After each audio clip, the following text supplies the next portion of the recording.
voltamos para mais uma videoaula. Nós encerramos o módulo 4 na última, né? Fiz a correção com vocês. E nós vamos iniciar agora o módulo 5, que é a regionalização e a integração da Europa. Nós vamos falar aí um pouco sobre os blocos econômicos, como foi formado esse bloco econômico europeu, aí a União Europeia, que hoje aí acaba que influenciando grande parte do nosso planeta. Bom, antes disso, pessoal, eu fiz para vocês uma divisão ali na apostila de vocês, ela traz esse tema, uma subdivisão da Europa.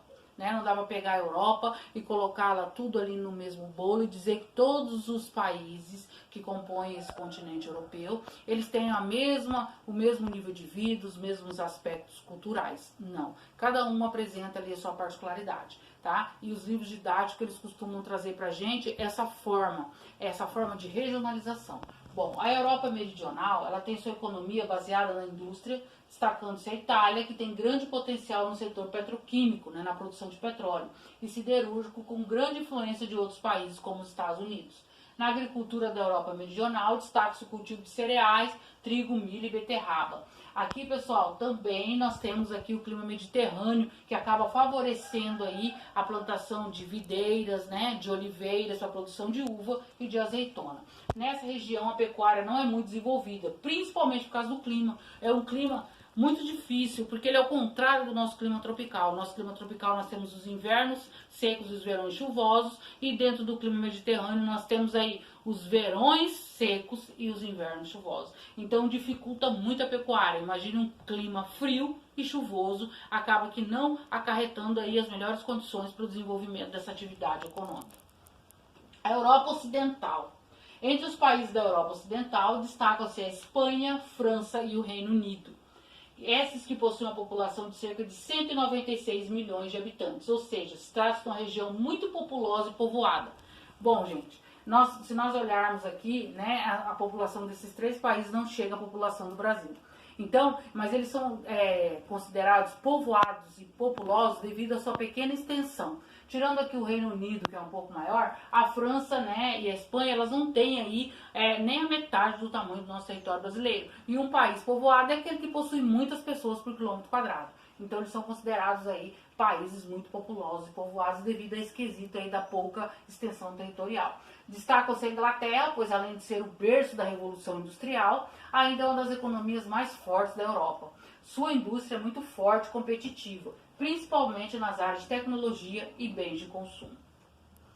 Bélgica, Holanda e Luxemburgo compõem uma das regiões mais industrializadas do mundo. Junto com esses países destacam-se Benelux. Nessa região, além da indústria, destacam-se a produção de energia, a extração de minerais e o cultivo de cereais e atividade turística com destaque para a moda. Na Europa setentrional, pessoal, quando vocês ouvirem falar em setentrional, lembre-se sempre do norte, tá?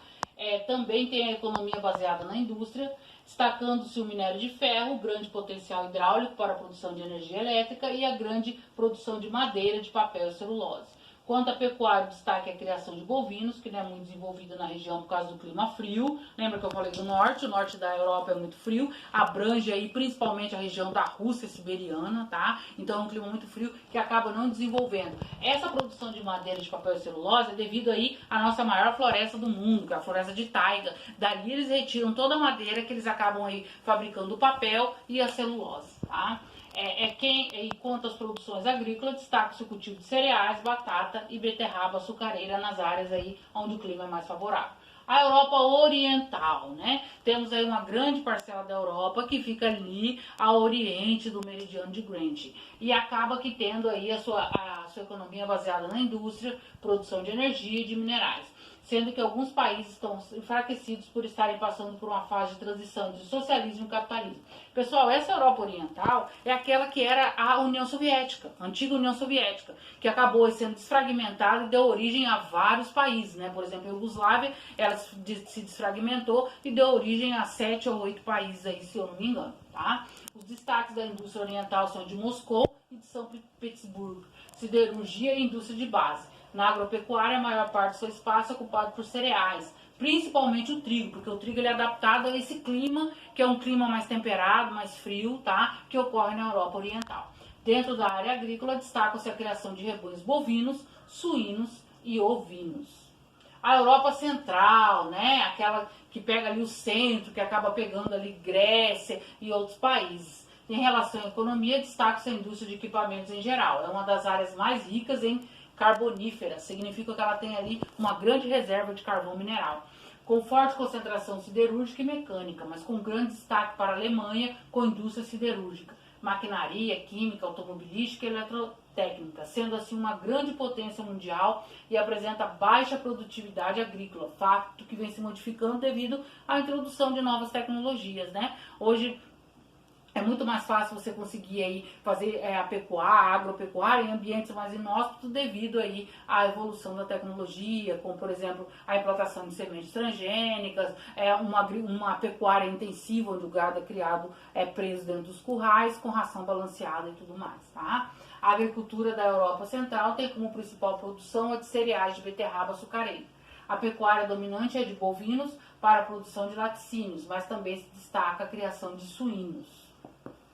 Bom, aí pessoal, eu já falei para vocês um pouquinho aqui, né, de cada uma dessas regionalizações do continente europeu e nós vamos falar um pouquinho aí sobre a União Europeia, né? Quando a gente fala na União Europeia, esse que é o bloco econômico mais consolidado hoje da atualidade, tanto que existe a chamada zona do euro, que engloba ali 21 países, né? É uma área que existe um livre comércio de pessoas e mercadorias, mas ela trilhou, olha, meio século para que ela pudesse chegar aí hoje nesse desenvolvimento político e econômico. Ela foi lento, né, mas foi um dos primeiros. Hoje o agrupamento ostenta a posição de maior e mais avançado bloco econômico, foi o que eu falei para vocês, formando um verdadeiro Estado europeu, com uma elevada integração territorial. Podemos dizer que o embrião que mais tarde veio dar origem, né, o primeiro lá foi o Benelux. Esse bloco funcionava como uma união aduaneira. Que é isso, né? É com a redução somente nas taxas de importação e exportação entre os países membros e a adotação de uma tarifa externa comum. É o que é o nosso Mercosul, né? O Mercosul, que engloba aí Brasil, Argentina, Uruguai e outros países, ele é justamente uma união aduaneira, onde há uma redução dessas taxas aí alfandegárias, tá? O Benelux tornou-se o principal modelo dos blocos econômicos que atualmente predominam no contexto econômico mundial. Em 52, juntaram-se ao Benelux, né, a França, a Alemanha e a Itália, dando origem à CECA, Comunidade Europeia do Carvão e do Aço, criada no sentido de estabelecer um mercado siderúrgico em comum para integrar a produção industrial e fornecimento de matérias-primas. Assim o Benelux continuou existindo, paralelamente mantendo-se até os dias atuais. Então começou lá com o Benelux em 1944, em 52 surgiu a CECA aqui, mas o Benelux continuou existindo e ele existe até hoje, tá? Depois, a fim de ampliar os acordos, né, referente à CECA aí, os países membros reuniram-se em 25 de março de 57 para assinar o Tratado de Roma, que deu origem, né, à Comunidade Econômica Europeia, também conhecida por Mercado Comum Europeu. A partir daí, os acordos econômicos foram ampliados, deixando-se limitar a questões referentes à siderurgia. Porque antes, pessoal, eles se baseavam aí na produção do aço, né? Que esse aço era mandado para a siderurgia, e isso foi se ampliando. Eu trouxe para vocês um histórico de como começou essa União Europeia, que começou lá com o Benelux, depois começou, aí teve a CECA, né? Aí nós tivemos aqui a Comunidade Econômica Europeia, depois o Mercado Comum Europeu, que já deixou, né? E aí era a primeira vez que a Europa integrava em grande escala algumas das suas principais potências econômicas em um mercado comum. Após a formação da CEE, ingressaram no bloco nas décadas seguintes a Inglaterra, Irlanda, Dinamarca, Grécia, Espanha e Portugal, totalizando aquilo que se convencionou chamar-se de a Europa dos 12. Em 89, com a queda do Muro de Berlim, o fim da famosa Guerra Fria, né, entre os Estados Unidos e a antiga União Soviética, que nós já tratamos em sala, a Alemanha Oriental também foi incorporada ao bloco, quer dizer, deixou de existir aí uma Alemanha Ocidental e uma Oriental. Com a queda do muro, essas Alemanhas se unificaram, né, e se tornaram esse grande país. A CEE foi a primeira proposta existente de promoção à livre circulação de mercadorias, capitais, quando eu falo capital, estou falando de dinheiro, tá? E principalmente de pessoas. Integração essa que seria concretizada com o passar dos anos, à medida que as economias dos respectivos países membros se fortalecessem. Bom, essa possibilidade finalmente foi concretizada em 7 de fevereiro de 92. Olha só todos os caminhos que foram trilhados até que nós chegássemos a esse fortíssimo bloco econômico que hoje denomina-se União Europeia. Com a assinatura do Tratado de Maastricht, que entrou em vigor no mês de novembro do ano seguinte, dando origem à União Europeia, o primeiro bloco econômico a atingir uma integração total entre seus países membros. Quando eu falo total, pessoal, circula dinheiro, circula pessoas, circula mercadoria e às vezes até mesmo a mesma moeda. No Tratado de Maastricht também foi criado o euro, uma moeda única que seria inicialmente adotada pelo bloco para instrumentalizar os acordos comerciais e cambiais entre os países. Em 2002, o mesmo euro entrou em circulação, tornando-se a moeda oficial da maioria dos membros da União Europeia, com exceção do Reino Unido e da Dinamarca. Hoje o Reino Unido ele já nem faz mais parte, né, da União Europeia, ou veio o Brexit, né, onde foi a saída aí do Reino Unido, mas o Reino Unido ele nunca adotou o euro, ele tem como moeda, uma moeda muito forte, a libra esterlina, tá? Atualmente, né, isso foi em 2016, eu não achei dados mais novos, o bloco conta com 28 países membros. Além disso, né, Turquia, Ucrânia e Macedônia negociam suas entradas no bloco, enquanto a República de San Marino encontra-se em fase de adesão. O Reino Unido decidiu em um referendo popular, o Brexit, pela saída da União Europeia, que acontecerá no futuro próximo. Já aconteceu, tá, galera? Houve aí no final do ano passado essa saída aí do Reino Unido. E dentro, pessoal, dessa União Europeia, existem vários órgãos ligados a ela que são aí para poder fazer essa gestão. Nós temos ali a Comissão Europeia, né? Em que cidade fica a sede da Comissão Europeia? A sede fica em Bruxelas, no entanto, também os serviços em Luxemburgo. Representações dos países da União Europeia e delegações em várias capitais. Quais são os objetivos dessa Comissão Europeia? Representar e defender o interesse comunitário, garantir a correta aplicação do direito comunitário em todos os Estados-membros, deter o monopólio de iniciativas legislativas comunitárias na apresentação de propostas legislativas ao Parlamento e ao Conselho, gerir e executar as políticas de orçamento da União Europeia. Então, essa Comissão Europeia, ela tem o quê? Ela tem a função da parte econômica, tá? Principalmente aqui, ó, do orçamento dessa União Europeia. Nós temos também o Parlamento Europeu, tá? Que ele tem três funções principais: adotar atos legislativos europeus, controlar, né, outras instituições da União Europeia, especialmente a Comissão. Então ele que acaba lá controlando a Comissão Europeia e tem um poder orçamental. Então aqui ele acaba que sendo aí o estrategista, né? Ele que acaba fazendo os planos aí de tudo que acontece. O Conselho da União Europeia, quem faz parte desse conselho, né? 27 ministros, cada um dos quais pertence aos Estados-membros da União Europeia. Então, cada um ali representando um país que compõe aí a União Europeia.